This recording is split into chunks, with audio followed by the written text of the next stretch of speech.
오늘은 특별히 이재호 전 새누리당 대표 그리고 이명박 대통령 때 특임 장관도 하시고 저와는 개인적으로 약 40년 이상의 오랫동안의 운동권 때부터 인연을 가지고 있는 이재호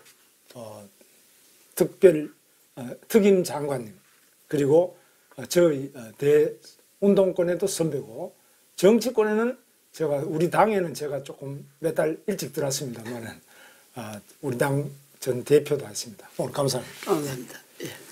그리고 4대강 보해체 저지 국민연합이 주최해서 5월 2일 목요일입니다.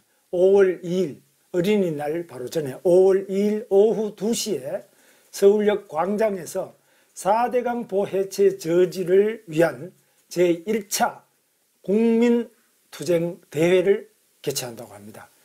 이날 5월 2일 오후 2시 서울역 광장으로 많이 오셔서 4대강 보해체 저지 투쟁에 국민 여러분 함께 해주시면 감사하겠습니다. 지금 헌법재판관 청문회가 이루어지고 있고 지난번에는 장관 청문회도 여러 명 7명 했습니다. 그런데 요즘 청문회 보시면서 옛날 뭐 청문회 지휘도 해보시고 청문위원도 하시고 아마 우리 청문 관계 하면 많이 누구 다 아실 건데 요즘 청문회 보시면서 좀 느낀 점 먼저 말씀해 주시죠. 지금 뭐 저도 청문회 진짜 해보기도 하고 또 청문회 팀장도 해보고 또 청문을 당해보기도 했지만은 이 문재인 정권 하에 청문회라는 것이 좀 이게 좀 심한 것 같아요. 그러니까 후보를 어느 정도 웬만한 후보를 내놓고 좀 청문해달라 해야지. 이게 처음부터 안 되는 후보 내놓고 강제로 밀어붙이는데 그것도 더 기가 막힌 게 그래도 자기네들 고르는 후보 중에 제일 낫다 하니까 그러니까 이 정권이 문재인 정권이 인사풀이라는 것이 얼마나 빈약한지 또 인사풀도 빈약하지만 저끼리 하려고 하니까 저끼리 하려고 하니까 그런 일이나 그 자기네들끼리 아니고 다소 비판적 견해를 갖거나 좀 비판적 견해를 갖지 않아도 뭐 중립적인 가치를 갖고 있는 사람 중에 좋은 분들이 많이 있는데 그런 사람 다 빼고 저끼리만 끼리끼리 나눠 먹으려고 하니까 저런 일이 일어나는데 이 문재인 정부 요즘 청문회는 저 청문회도 아니죠 뭐. 청문회도 아니고 그냥 뭐 그냥 우격 따짐으로 내놓는 건데 그 제일 기가 막힌 제가 본 주에는 김현철이라는 사람이 있었잖아요. 통일부 장관요? 그 임명했습니까? 했죠. 그저께. 그 사람은 대한민국의 통일부 장관이 아니라 북한에 가서 통일부 장관하면 딱 맞는 사람. 내가 앞만 봐도 내가 비교적 뭐 내가 중립적으로 보는 사람인데 내가 봐도 그 사람은 그때 임명한다는 게 또 기가 막히는 거네. 박영선 씨도 뭐 국회의원도 같이 해보게 했지만은 그 사람이 원래 좀 그 무대뽀잖아요. 무대뽀인데 이번에는 무대뽀를 넘어서 너무 거짓말을 많이 하니까 국회의원은 뭐 지역구를 뭐 선거 때만 하니까 속일 수 있을는지 모르지만은 장관은 저런 심성 갖고는 하면 안 되거든요. 장관은 정말 그거는 그냥 얼렁뚱땅 넘어갈 수 없는 거기 때문에 다 책임을 져야 되기 때문에 저런 사람을 장관을 임명한다 하는 거는 그건 내가 볼 때는 그건 진짜 문재인 대통령이 좀 도가 넘었고 아무리 끼리끼리라도 또 지금 뭐 그 헌법재판관 청문회 가는 거 그 뭐 이미선인가 뭐 하는 그 이미선 헌법재판관 후보. 그 사람 판사 출신이죠. 판사입니다. 그런데 우리가 사법부를 뭐 저 김 지사님이나 저나 재판 많이 받아봤으니까 판사들 잘 알지만은 우리가 맨날 법정에서 그러잖아요. 최후 진술할 때 사법부가 정의의 최후에 보르고 양심의 최후 보르니까 공정하게 판단해 주십시오. 우리가 듣든 안 듣든 맨날 그런 이야기 하잖아요. 그런데 이 사람은 무슨 판사가 자기 재판하는 사건의 그 당사자 회사를 거기에 주식을 투자해서 돈을 번득하는 거는 이건 파렴치범이죠. 파렴치범. 이런 사람을 문재인 대통령이 전부 청문해달라고 내보내니까 국민을 바보로 하는 거죠. 예, 그래서 이거는 조금 오늘도 이제 보도가 많이 됐습니다만은 이제 문영배 어제 이제 문영배 헌법재판관 후보는 우리법 연구회장으로서 문영배 회장 이 헌법재판관 후보 청문회 어제 했는데 파행도 되고 이랬습니다만은 이제 오늘은 이미선 헌법재판관 후보인데 방금 말씀하신 것처럼 부부가 자기 남편도 또 판사를 했는데 오충진 지금은 변호사입니다. 이미선 오충진 두 부부가 35억 이상의 주식을 보유하고 있는데 떨어. 이 이미선 헌법재판관 후보도 6억 6,500만 원의 주식을 보유하고 있다는 겁니다. 그런데 이 이미선 헌법재판관 후보는 국제인권법 연구회에 발기인이 됐고, 그 다음에 오충진 이 남편도 퇴직을 했는데 이 남편도 같이 이렇게 같은 모임에 같이 있었고, 그 다음에 여동생이 이미선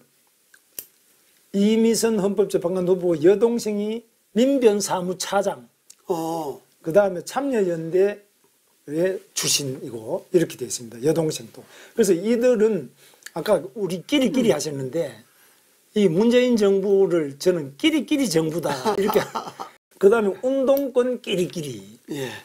뭐 운동권 우리도 다 운동권 출신이지만 운동권 출신도 이제 세월이 많이 이렇게 좋아졌으니까 다른 공무원들이든지 다른 기업인이든지 여러 사람하고 같이 이렇게 어우러서 더불어민주당 이게 아니고 더불어민주당이 아니라 끼리끼리 민주당. 저는 그래서 더불어민주당 당명도 끼리끼리 민주당, 또 문재인 정부는 끼리끼리 정부 이렇게 바꿔야 안 되겠나. 그러니까 끼리끼리는 좋은데 저끼리지 저끼리. 저끼리 정부지. 자기 끼리끼리. 저끼리 정부지. 그런데 그게 하여튼 뭐 우리라 하는 거는 공동체를 말하는 건데 공동체라 하는 거는 편가름이 없어야 되잖아요. 공동체라 하는 것이 원래 편가름이 없이 다 이렇게 함께 하자는 건데 문재인 정부는 그런 공동체가 아니고 저끼리 정부지. 저끼리인데 그 운동권끼리인데 내가 볼 때는 그건 정통 제대로 된 민주주의를 지향하는 그런 운동권이 아니고 자기네들이 사적 어떤 이해관계를 염두에 뒀던 그런 그 사람들끼리 모이는 거니까 정말 나라의 민족의 토일이나 민주주의의 대도를 위해서 하는 그런 운동권이 아닌 것 같아요. 그래서 이미선 제가 조금 말씀 더 드리면 이미선 헌법재판관 후보자는 이 주식 문제에 대해서는 참 아까 말씀처럼 파렴치범 같아요. 그 파렴치범이죠. 이런 사람이 어떻게 판사를 할 수 있었는지 정말 대한민국 사법개혁이 꼭 필요했던 건데 안 했던 것 같습니다.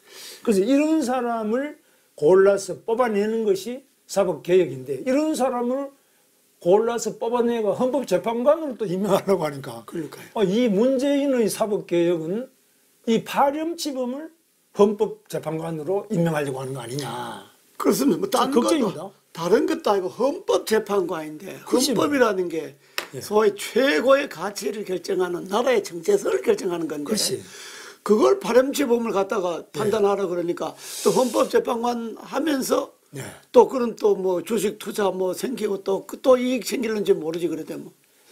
그래서 좀 심한데요. 주식 전문하는 전문가들이 분석한 거 보면은 이 오충진 변호사 그 남편 이미선 헌법재판관 후보의 남편은 1등급 공격 투자형 주식 거래자라고. 1등급 공격 투자형. 그냥 이렇게 주식도 뭐 예를 들면 제가 삼성전자 주식을 가지고 있다 그러면은 월급 타서 조금 남은 게 있어가지고 이걸 한 5년 10년씩 가지면서 그냥 농사 짓듯이 이걸 주식 농부라 그러더라고요.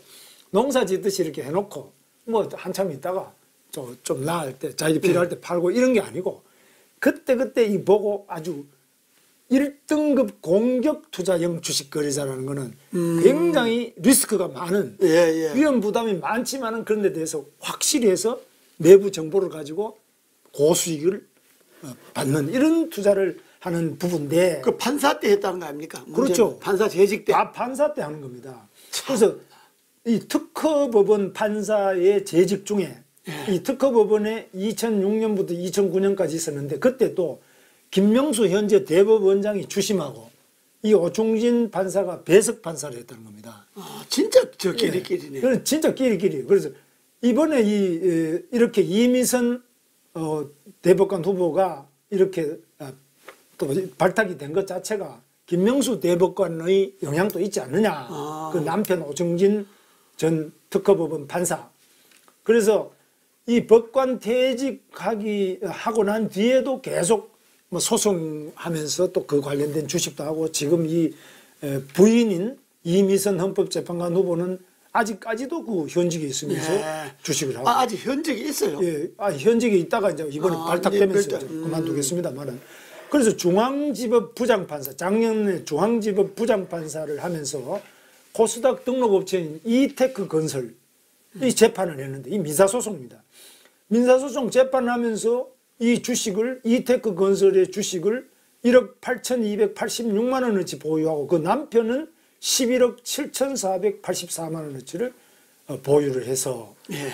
이 보험사하고 재판을 하는데 자기가 이미선 헌법재판관 후보가 그때 중앙지법 부장판사, 자기가 예. 부장판사로서 부장판사가 영향을 제일 많이 제일 미치죠. 많이 주죠. 그래서 이 부장판사가 맡은 이 이테크 건설에 자기 주식을 가진 회사를 승소를 해고 이렇게 이 소송에 손을 들어주면서 거기서 또 이익을 챙기고 말이요. 그러면 이렇게 되면 당연히 법관 윤리 규정상으로도 재판을 나는 못 하겠습니다. 내가 주식을 가지고 있기 당연히 때문에. 그래야지. 재판 회피 신청을 하거나 당연히 그래야지. 아니면 주식 매각을 하거나 예. 뭐 이 둘 중에 하나는 해야 되는데 전혀 안 하고 이익을 챙기고 계속 이 주식 를 하는데 1등급 공격 투자형 주식 거래를 계속하고 있는데 이런 자들은 투기범으로 저는 잡아넣어야 되는 그 거예요. 뭐 법적으로 검토도 해봐야 되겠지만 해야 됩니다. 어쨌든 헌법재판관으로서는 안 되겠습니다. 이 법적으로도 이게 문제가 예, 되는 게요. 그러니까요. 자기가 판사면서 그 주식을 1억씩 남편은 또 11억 이렇게 몇십억씩 주식을 가진 회사를 승소 판결을 했단 말이죠. 예. 이 민사소송에서. 그러니까 그래서 그 사람들은 예. 공직을 헌법재판관뿐만 아니라 공직을 하면 안 되겠어요. 그렇죠. 예, 투기꾼으로 나가든지 뭐 해야지. 공직을 하면 기본 양심이 없는 저런 양심 갖고는 공직하면 아무리 대한민국 문재인 정부 하에 공직자들이 썩어 빠졌다 하더라도 저런 정도면 공직은 안 됩니다. 예, 그 다음에 또 문재인 정부에서 이 논문 표절 이건 안 된다 그랬는데 이미선 헌법재판관 후보는 부산대학교 대학원의 석사 논문에서 할부 매매의 법적 규제에 관한 고찰 이런데 이것이 다른 대학, 뭐 동아대학이든지 다른 대학의 이 비슷한 또는 외국의 비슷한 그런 제목과 내용, 할부 매매, 법적 규제에 대한 이런 거에 대한 것을 논문 표절의 의혹이 있는데 그거는 실제로 논문을 비춰보면 너무 같은 부분이 많다. 그래서 이거는 여러 측면에서 저는 당연히 문재인 대통령이 아무리 이 사람이 부산 사람이에요. 둘 다 부산 연고예요. 문영배, 이미선 둘 다 부산 연고인데 아무리 부산 사람 챙긴다 하지만 이게 좀 심하지 않느냐. 그 심할 정도가 아니고. 예, 운동권, 우리법 연구회 그리고 뭐 국제인권법 연구회 그 민변, 참여연대 이런 거 챙기려고 끼리끼리 다 해먹으려고 하는데 이거 좀 절제해 주시기를 바라고 반드시 본인이 그만둬야죠. 예, 이미선 자체는 본인이 그냥 계속하면 아마 그야말로 신상털기라 그러는데 완전히 신상털기를 안 할 수가 없어요. 본인이 그만둬야지. 자 그리고 네. 또 지금 희한한 것은 이 경호처장이 주영훈 경호처장이 이 문재인 대통령의 운전기사를 3급으로 했는데요. 운전기사는 5급 아니면 6급인데 운전기사가 3급이다. 3급이면은 경호실에서 부장급입니다. 그 연봉이 1억 이상이고요. 그래서 야 아무리 그러지만은 어떻게 이러냐 알아보니까 권양숙 여사의 운전기사를 했던 사람을 문재인 대통령이 바로 자기 대통령 되면서 이렇게 3급 운전기사로 했는데, 이때 반대하던 청와대 인사부장을 적폐로 몰아가지고 한직인 경호안전교육원으로 좌천을 시켜버렸어요. 왜 말을 안 듣느냐 이래가지고 이 적폐 세력이다. 그래서 해버렸는데, 이거 아무리 그렇지만 이 권양숙 여사의 운전기사 하던 사람을 3급으로 부장급으로 발령을 해가지고 문재인 대통령 운전기사를 한다는 건 조금 심하지 않습니까? 그러니까 기사를 3급으로 했느냐 2급으로 했냐 그거는 사실 문제될 게 없어요. 뭐 기사라도 뭐 3급, 2급이라도 1급이라도 줄 수 있는데 문제 그게 정실에 의해서 누구의 운전기사를 했기 때문에 이렇게 올려준다. 이거는 정의롭지 못하죠. 그거는 그렇죠. 공직사회 기관을 무너뜨리는 거니까. 공직사회 일종의 룰이 있지 않습니까? 그 자체를 무너뜨리는 거니까 뭐 지멋대로 하는 거죠. 지멋대로. 그래서 이거에 대해서 그것도 경호실 지멋대로 직원들이 야 이거 뭐 하는 거냐? 그러니까. 우리는 뭐냐? 그 전부 사기가 다 떨어지고 이 사람이 상급 하려니까 운전기사가 상급인데 자기들은 뭐 상급이 3명 4명밖에 없어요. 경호실 전체에. 공직 기관을 무너뜨리는 그러니까 이게 공직이 이게 무너지면서 그 다음에 그거 좀 너무 심하다. 반대하던 사람은 아예 좌천시키고. 예, 적폐로 몰아가 좌천이다. 이 말을 왜 안 듣느냐? 이 사람들이 국가를 맡으면 안 될 사람들이 맡은 거예요. 예, 그 진짜 경호처도 이렇게 하고요. 비서실은 더 말할 필요도 없고. 맡으면 이 나라 경영을 맡으면 안 될 사람들이 어쩌다 맡아갖고 예. 지금 완전히 제멋대로 하는 거죠. 아 근데 어느 정도 해야지 너무 심하게 하는 거고요. 요즘 나오는 건 좀 심한 것 같아요. 예. 그다음에 그다음에 사람들 말하는 거 보면 지금 이제 일본 대사관이 신축을 하려고 하다가 4년을 끌다가 이제 지금 다 그거 보면은 예. 다 헐어가지고 철거를 다 해서 밖에 이렇게 울타리만 쳐놓고 빈 땅인데 이 신축을 해야 된다 오래 안 하다가 얼마 전에 이제 이걸 취소를 해버렸어요. 그 취소를 해서 이제 대사관 일본 대사관이 있던 땅 자체가 빈 땅에 울타리만 쳐놓고 앞으로 대사관 신축 안 하겠다 이래 나오는데 그럼 그 땅 어떻게 해요? 그런데 땅은 일본 땅이니까 일본 나라 땅이니까 일본 땅인데 그 대사관을 신설해야 되는데 오는 여기에 이제 소녀상도 세우고 뭐 자꾸 이제 반일 관계 한일 관계가 나빠져서 일본 대사관으로서는 이게 대사관 지어봐야 그 앞에다가 또 계속 반일 데모하고 뭐 너무 이게 그러니까 부담스러우니까 지금 눈치 보면서 안 하는 거죠. 그래서 이것도 참 굉장히 문제가 아니냐 이게 이렇게 생각해요. 대사관뿐만 아니라 한일 관계가 우리가 뭐 일본을 뭐 정치적으로 뭐 덮어놓고 좋아할 것도 아니지만 그렇다고 지금 국제 관계에서 특정한 이웃 나라를 뭐 그냥 과거에 우리가 일제에 강점당해서 식민지를 겪었다는 그 이유로 모든 걸 배척하는 것도 지금 국제사회에 안 맞죠. 너무 이게 뭐 악화되는 것 자체가 그건 안 맞죠. 우리 국익에 도움이 되느냐. 지나간 건 지나간 대로 역사적으로 정리하고 또 같이 손잡고 나갈 건 손잡고 나가고 이래야지. 지나간 건 과거는 역사에 묻어두고 미래를 개척해 나가야지. 과거 때문에 미래를 망치면 안 되잖아요. 예, 그래서 지금 일본 관계가 너무 나빠지니까 우리나라에 투자한 자본은 일본이 제일 많거든요. 그렇죠. 일본 기업이 제일 많아요. 그래서 그 다음에 이제 미국 이런데 일본 기업이 많이 투자했는데 경제적으로 기술적으로 우리하고 관계가 깊은데 이렇게 지나치게 악화를 계속 시켜 나가면 우리 경제가 어떻게 될 거냐, 우리 일자리가 어떻게 될 거냐 이것도 좀 생각하면서 해야 되는데 우리 문재인 정부는 무조건 반일, 반미, 친북, 친중 너무 이렇게 나가는 거 아니야. 걱정입니다. 국제관계 옳지 않죠. 예. 그런 거는 물론 우리가 저도 정부에 있을 때 예. 독도에 가서 하룻밤 자고 왔는데 그때도 정부 안에서 말이 많았어요. 말이 많죠. 예, 국무위원이 장관이 예. 아무리 특임 장관이지만 독도에 가서 1박 2일하고 포초석 온다고 아이고 외교부에서 말이 많았는데 그렇죠. 장관이 그러는 예. 좀 그렇죠. 그렇죠. 자극적이죠. 예, 그렇죠.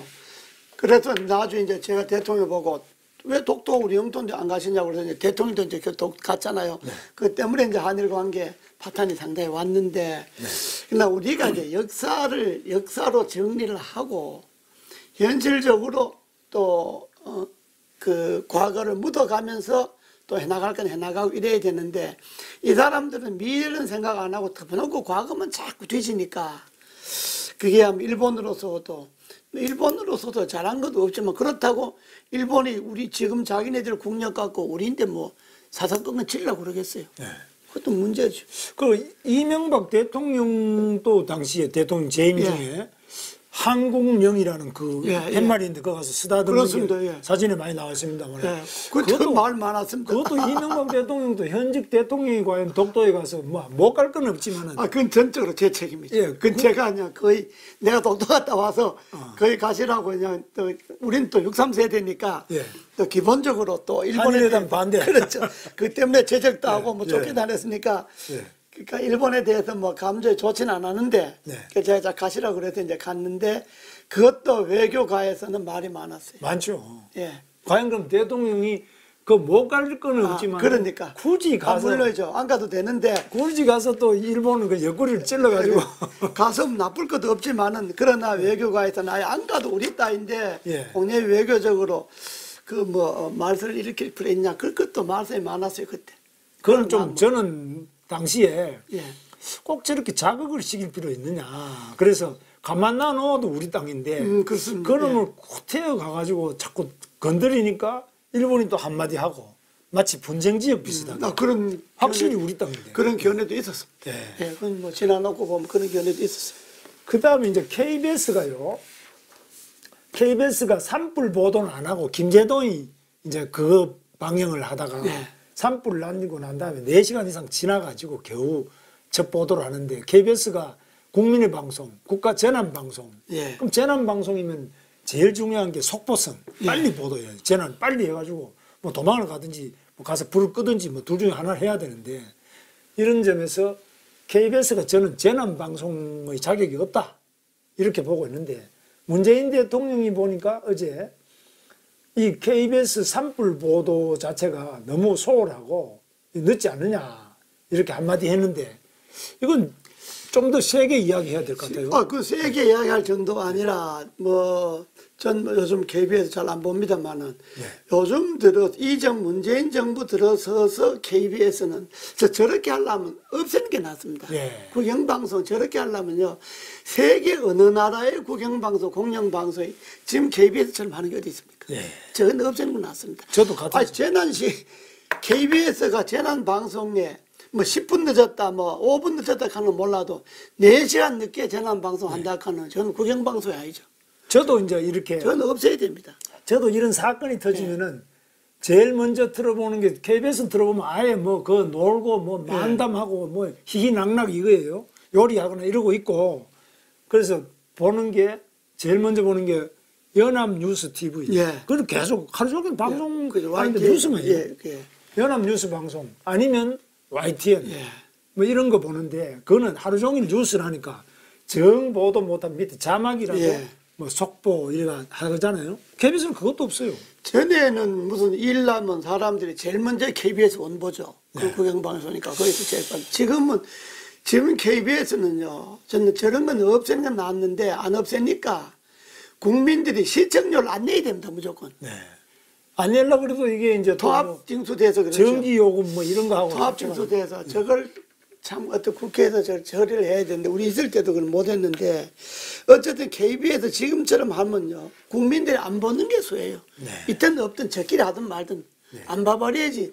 저걸 뭐 국영방송 공영방송이라고 저걸 뭐 특히 재난 강원 산불을 저도 현재 갔다 왔습니다만은 그걸 4시간 5시간 늦게 보도한다는 게 말이 됩니까?